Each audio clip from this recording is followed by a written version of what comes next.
తల్లిని అవమానిస్తే మీరు రిటర్న్ మారుతారా? మీ భార్యను అవమానిస్తే మీరు రిటర్న్ మారుతారా? మీరు మాకు లెక్చర్లు ఇస్తారా? నేను మేడం గారు అన్నాను, కళ్యాణి గారు అన్నాను, సార్ అన్నారు మేడం గారిని అన్నాను. నేను మేడం గారిని ఏం అనడం లేదు. మహిళ అంటే నాకు గౌరవం సార్, ఆయన ఫార్వర్డ్ రెస్పెక్ట్ ఉంది. అరే మీకేం తెలుసా అట్లా మారుతావు లూజ్గా? ఏం మారుతున్నారు తెలుసా మీకు? ఒక తల్లిని అవమానిస్తే ఎంత బాధపడుతుందో మీకు తెలుసా? నేను చూశాను 3 నెలలు 100 రోజుల బాధ నేను చూశాను. మీరు చూసారా? ఒక మహిళ అవమానిస్తే, శాసన సభ సాక్షి అవమానిస్తే ఎంత కుమిలిపోయిందో నేను చూశాను. మీరున్నారా? మాట్లాడచ్చు మీ తల్లి గురించి మాట్లాడతారా? ఈరోజు ఇదే మీకు నేర్పించింది మీ ఇంట్లో.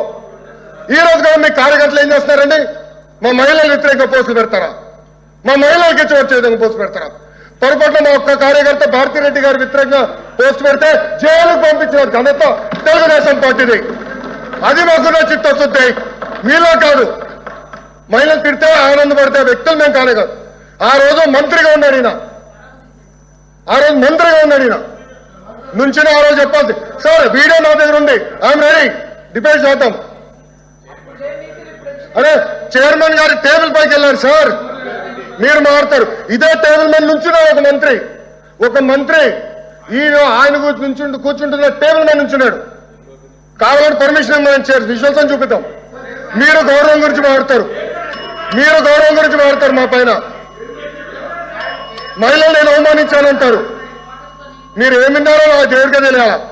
నేను చాలా క్లారిటీగా చెప్పాను, మహిళలు అంటే నాకు గౌరవం, ఏదంటే అది మాట్లాడడం నేను లేదు.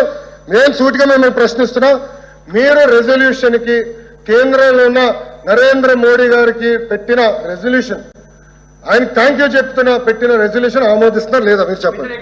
ఎల్ఓపి గారు ప్లీజ్.